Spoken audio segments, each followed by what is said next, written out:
Hello everyone. Today I have a review for you of Throne of Glass by Sarah J. Maas.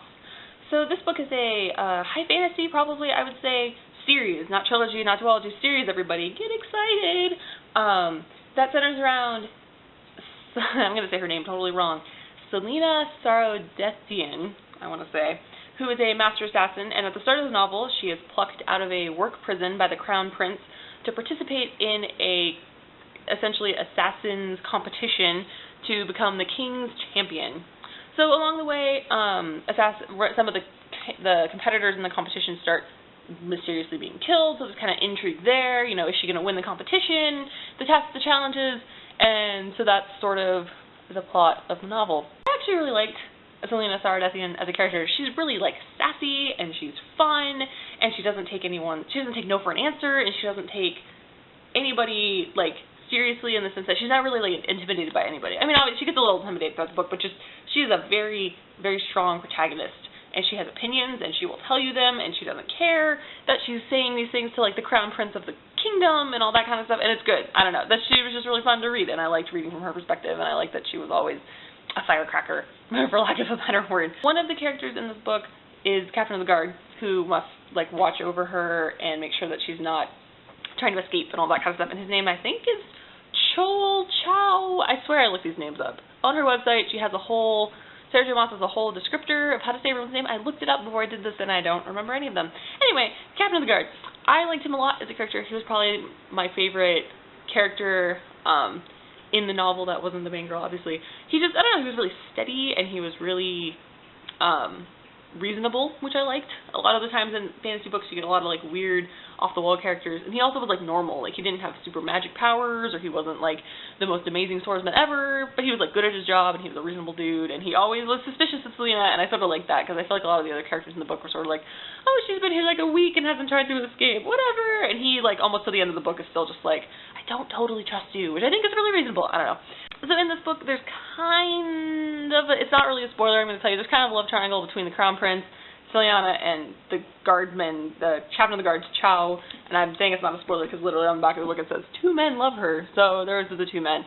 And then I think about the love triangle is that it's not really a love triangle. Like there's no petty jealousy, there's no stupid things happen because Selena gave her, promise to some other guy. Like it's all very reasonable about how it kind of progresses, and I thought that was interesting. It's not almost even really like a love triangle, it's sort of like 2 of them like each other, and the other one sort of has like an unrequited thing going on. I don't know. I'm not going to say any more than that, but it was good. And I also felt like throughout the book, sort of the intrigue and the mystery of like, how are the champions getting killed, who's doing it, was kept pretty much under wraps, and it was sort of like a twist. There was sort of a mystery. It was kind of a secret. I mean, when it gets revealed, you're like, oh, duh. But it's one of those things that like you didn't pick up on right away, and you didn't guess right away. So I thought that was good too, that the mystery kind of progressed and kept out throughout the whole novel. There's a little bit, I'm going to be vague. I'm sorry if maybe this is a tiny spoiler, teeny tiny spoiler, so maybe mute yourself for a few seconds. I'll let you know when you come back.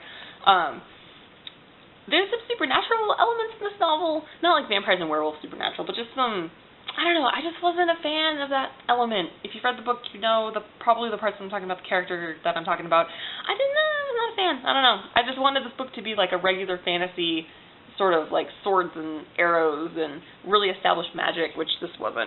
And if you muted your thing for spoilers, you can come back. The other thing too about this book is it is the first book in a series which, according to Sarah J. Maas's website, it might be 7 books long, so which is exciting. So it really does feel like a setup novel.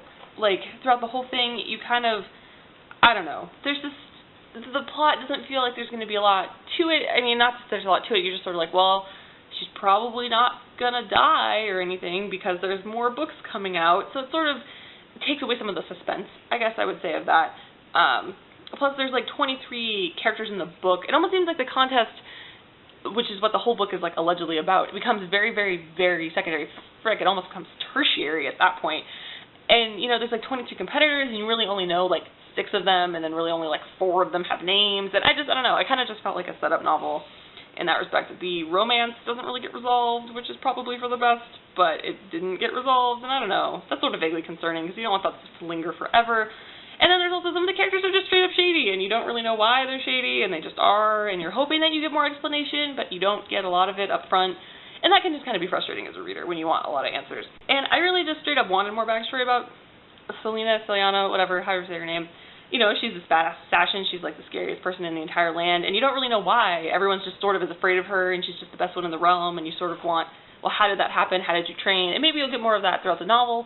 There is also a set of novellas that came out that sort of do some backstory stuff, so I'm sure once I read that, I'll feel a little more like I get it. But I sort of just didn't like that we were getting that opinion just taken on what characters were saying as opposed to actually being proven it.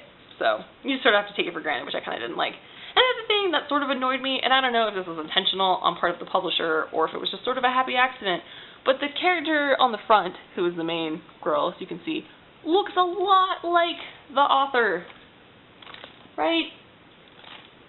I don't know. I always feel weird when authors sort of look like their characters. I thought that was kind of a strange thing, but, you know, maybe it was unintentional by the publishers.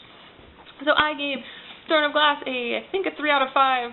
On Goodreads. It was pretty good. It wasn't the best like fantasy novel that I've read in a long time, but it was fun. It was different, so if you like fantasy books, I would check it out. The sequel, Crown of Midnight, is already out. There's a third book that I don't know the name of that's coming out, I think, in September, and they also have the novellas bind up, The Assassin's Blade, I want to say, out now too, so you can get a whole bunch of Throne of Glass stuff just started without having to really, you know, you can jump on the bandwagon before the series continues. Thank you very much for watching this video. I hope you're having a good day, night, evening, whenever you watch it, and I'll see you soon with another video. Thanks. Bye.